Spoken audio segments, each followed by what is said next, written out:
رمضان کے لیے اللہ نے مفصل قانون بھیجا ہے، اور اس میں اللہ کے نبی علیہ السلام سارے مسائل سمجھایا کرتے تھے کہ رمضان میں تم کھانا پینا بھول کر کسی نے کھایا، فرمایا نہیں، روزہ نہیں ٹوٹا اگر کسی نے بھول کر کے کھایا۔ عورتوں کو اجازت دی گئی کہ ایسا اگر مینسز کی حالت ہو تو روزہ تمہارا معاف ہے، لیکن چھپ کر کے کھانا، نفاس کی حالت ہو تو روزہ تمہارا معاف ہے، چھپ کر کے کھانا، بعد میں روزوں کی قضا کرنا۔ رمضان کے دوران، روزے کے دوران اگر کوئی آدمی غسل کرے گا کوئی پرواہ نہیں ہے، چاہے گرمی کی وجہ سے، ایک انسان کو بہت زیادہ پیاس لگی، پانی تو پی نہیں سکتا وہ، لیکن وہ یہ کہتا کہ میں نہاؤں گا، اور نہانے کی وجہ سے تھوڑی سی مجھے بدن میں ٹھنڈک آئے گی، ٹھنڈک آنے کے بعد پھر مجھے روزے کے چند گھنٹے برداشت کرنا آسان ہوگا۔ جواب ہے ضرور نہا سکتے ہیں، نہانے سے تمہارے روزے پہ کوئی فرق نہیں پڑے گا، بلکہ اگر کئی مرتبہ نہانا پڑے کوئی حرج نہیں ہے۔ میں ایسے آدمیوں کو بھی جانتا ہوں کہ جو انہیں سخت ترین گرمی میں، جہاں 49-50 ڈگری کی گرمیاں تھی، روزے میں 5 مرتبہ دن میں نہایا اور روزہ کو بچا کر کے رکھا، بے ہوش بھی ہو گئے، بیچ میں روزے کی وجہ سے بے ہوش ہو گئے، پھر تھوڑی دیر بعد ہوش آ گیا، اس پر پانی ڈالا گیا، میں روزہ نہیں توڑا۔ ایسے بھائیوں کو میں جانتا ہوں اور آج بھی موجود ہے وہ۔ تو غرض یہ کہ نہانے سے روزے پہ کوئی فرق نہیں پڑے گا، سرما لگانے سے روزے پہ کوئی فرق نہیں پڑے گا، انجیکشن کرنے سے روزے پر کوئی فرق نہیں پڑتا۔ البتہ انجیکشن کرنے کی مجبوری ہو تو دیر سے انجیکشن کرنا چاہیے، لیکن اگر کوئی آدمی سخت تکلیف میں ہے اور اسی وقت انجیکشن کرنا ضروری ہے اور اس کے بغیر چارہ کار نہیں ہے، تو جواب آئے گا کہ آپ اسی حال میں انجیکشن کرو، آپ کا روزہ نہیں ٹوٹے گا، یہ فیصلہ ہوا ہے۔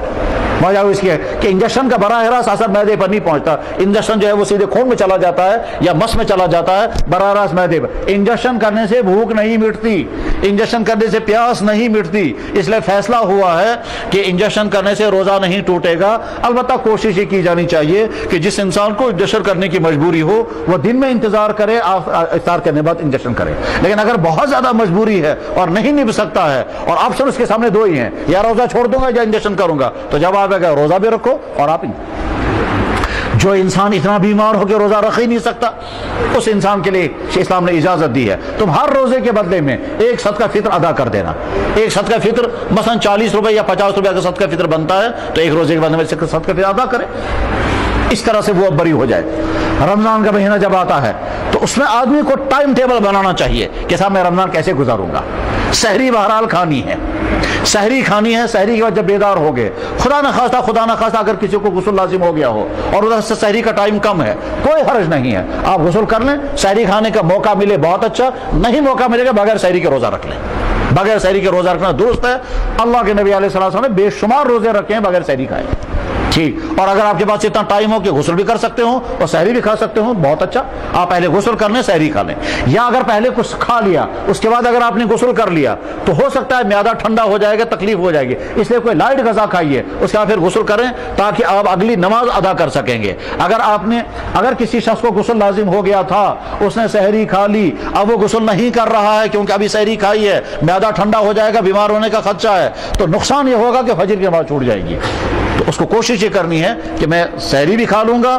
اور غسل بھی کر لوں گا، فجر کی نماز بھی، اور ان تین میں سے اگر کسی کو مجھے چھوڑنا پڑے تو سحری چھوڑ دوں گا لیکن غسل بھی کر لوں گا، فجر کی نماز بھی، اور روزہ بھی رکھ لوں گا۔ اور اگر کوئی ابھی دن بھر بغیر غسل کے روزے کی حالت میں رہا، روزہ صحیح ہے اس کا، روزے میں کوئی فرق نہیں پڑا، مگر نمازیں چھوٹتی رہیں گی۔